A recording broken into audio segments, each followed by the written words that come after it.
The atmosphere inside the studio was electric. The usual hum of pre-show preparations had a sharper edge to it tonight. Cameramen adjusted their angles, producers whispered into earpieces, and the live audience murmured excitedly in anticipation. The network had hyped this interview for weeks, an exclusive, high-stakes face-off between Vice President JD Vance and the network's star journalist, Elliot Carter.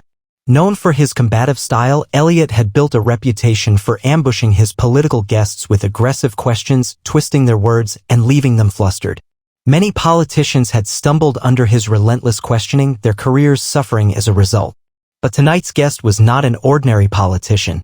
JD Vance, the former Marine, best-selling author, and now Vice President of the United States, had earned a reputation for his sharp intellect, calm demeanor, and unflinching honesty.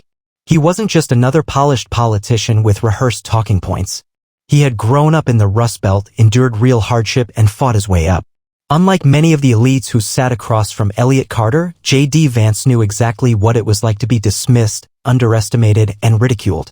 As the clock ticked down to the live broadcast, JD sat in the green room, his fingers lightly tapping the armrest of his chair. His chief of staff, Mike Rollins, leaned in.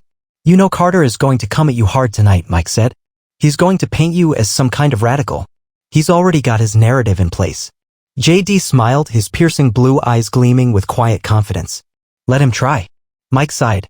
"I know you can handle him, but be careful. They want a soundbite. If they can get you to slip up, they'll run with it for weeks." JD adjusted his tie and leaned back. "Mike, I grew up dealing with people who thought they were better than me. I know how to handle arrogant men who talk down to folks like us." A knock on the door signaled that it was time. JD stood up, rolled his shoulders, and walked toward the studio with the same calm resolve that had carried him through the Marines, Yale Law School, and the rough-and-tumble world of American politics. As he stepped onto the brightly lit set, the audience erupted in applause. Elliot Carter, sitting across from the empty chair waiting for JD, smirked as if he were about to feast on his next victim. "Mr. Vice President," Elliot greeted, his voice dripping with politeness that barely concealed his hostility. "Elliot," JD replied smoothly, settling into his seat. The cameras zoomed in. The stage was set. This was going to be a battle. The bright lights of the studio cast a stark contrast between the two men seated across from each other. JD Vance sat with an easy confidence, his hands folded on the table in front of him. Elliot Carter, by contrast, had the sharp, hungry look of a man preparing for the kill. Carter was famous for his ability to put his guests on the defensive within minutes. His method was simple: interrupt, mischaracterize, and push just hard enough to make them lose their cool. He had taken down senators, governors, and even a few CEOs. But tonight, he wanted a bigger prize. The cameras rolled and the live broadcast began. "Mr. Vice President," Carter began, flashing a tight smile, "let's get right to it. There are many who say your rise to power is nothing more than a well-packaged con job. You've branded yourself as a champion of the working class, yet you align yourself with policies that many economists say will hurt the very people you claim to represent. Some have even suggested that you're nothing more than a political opportunist." JD's expression didn't change. If anything, he looked amused. "Well, Elliot," he said, his voice steady, "it's interesting how certain journalists claim to care about the working class but live in gated communities and never step foot in the places where real Americans live. I grew up in a town where factories closed, where jobs disappeared, where people were left behind. I didn't read about it from a Manhattan high-rise, I lived it." A murmur rippled through the audience. Carter's jaw tightened slightly, but he pressed on. "But let's talk about facts," Carter said, leaning in as if he were closing in on his prey. "You support policies that critics say are extreme. Take your stance on border security. You've pushed for stricter immigration laws that many say are cruel and unnecessary." JD nodded. "So let me ask you, Elliot, do you lock your doors at night?" Carter blinked, caught off guard by the unexpected question. "Excuse me." "You heard me," JD continued, his voice calm. "Do you lock your doors at night?" "Well, yes," Carter admitted, shifting in his seat. "Why?" JD pressed. "Is it because you hate the people outside your house?" Carter frowned. "No, it's for security. For safety." "Exactly," JD said, turning to the audience. "That's what a secure border is, locking the doors to our country at night. Not because we hate those outside, but because we need order, security, and control over who comes in. The same way you wouldn't leave your front door wide open for strangers to walk in uninvited, a nation has the right, no, the duty, to protect its people." The studio fell into a stunned silence. A few people in the audience clapped. Carter's lips thinned. He wasn't used to guests flipping the script on him. Okay, Carter said, forcing a chuckle, let's move on. But JD Vance wasn't done. He leaned forward slightly. No, let's stay on this for a second. Why is it that people like you, Elliot, have walls around your homes, security at your studios, and bodyguards when you travel, but you think everyday Americans should be fine with an open border? Carter opened his mouth, then shut it. He wasn't used to being the one put on the defensive. JD smiled. That's what I thought. The audience erupted into applause. The applause slowly died down, but the tension in the studio remained thick. Elliot Carter was rattled. He had been expecting JD Vance to deflect or get defensive, but instead, the vice president had turned the tables on him in a way that left the journalist momentarily speechless. Carter straightened his posture, adjusting the cuffs of his tailored suit as if resetting himself. He wasn't done.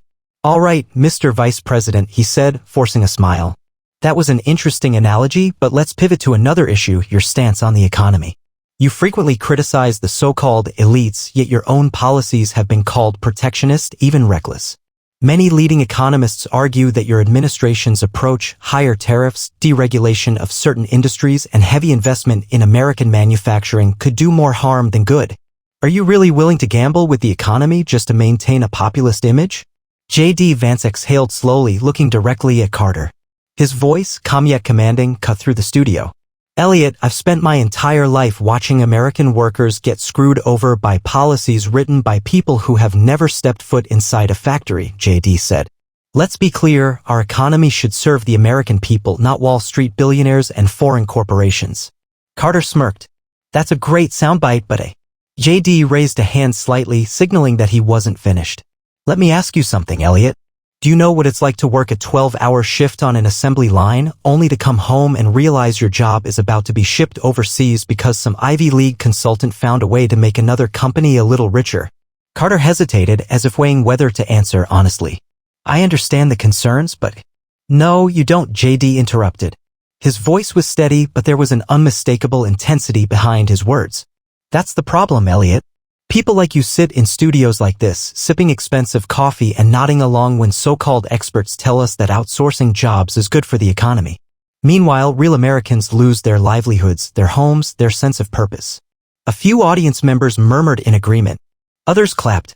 Carter noticed the shift in energy. JD Vance wasn't just debating him, he was speaking directly to millions of Americans watching at home. Carter cleared his throat, desperate to regain control. But surely you understand that we live in a global economy. Some argue that bringing back certain industries to America is unrealistic, even economically unsound. JD leaned forward slightly, his gaze locked onto Carter. Unrealistic? You know what's unrealistic, Elliot? Expecting America to remain a strong nation while relying on foreign adversaries for essential goods. You and your friends in the media laughed when we talked about the dangers of depending on China. And then COVID happened. Suddenly we couldn't get basic medical supplies and our supply chains crumbled. So tell me, Elliot, how is it economically sound to let a foreign power control the things we rely on to survive? Silence. JD let the moment linger before delivering the final blow. The truth is, you don't care about working-class Americans. You care about protecting the status quo, the same one that made people like you rich while hollowing out middle America. The audience erupted again. Even those who had come in skeptical of JD Vance were nodding along. Carter opened his mouth to respond, but for the second time that night he had nothing. He had underestimated his opponent. JD Vance sat back, calm and collected. He had come prepared for a fight, but the real knockout wasn't in his words, it was in the truth behind them. Elliot Carter was in trouble, and he knew it. His carefully crafted attack had been dismantled piece by piece. The audience, once neutral, now seemed to lean in JD Vance's favor. Even the producers behind the cameras looked uneasy. This was not the outcome they had expected. But Carter wasn't going down without a fight. He took a deep breath and forced a smirk as if he were still in control. Mr. Vice President, you paint a dramatic picture, he said, his tone condescending. But let's talk about the elephant in the room. You and your administration have been accused of spreading divisive rhetoric, of fueling populist anger instead of offering real solutions. Some even say your approach is dangerous, that it stokes resentment and sets America on a path toward isolationism. JD Vance gave a slow nod as if considering the argument. Then, with a quiet confidence, he spoke. You know, Elliot, I find it fascinating how people like you always talk about divisive rhetoric when it's coming from someone who challenges the status quo, JD said. Let me ask you something. Was it divisive when millions of blue-collar workers lost their jobs because of policies written in Washington? Was it divisive when entire towns collapsed because industries were sent overseas? Or is it only divisive when people like me dare to talk about it?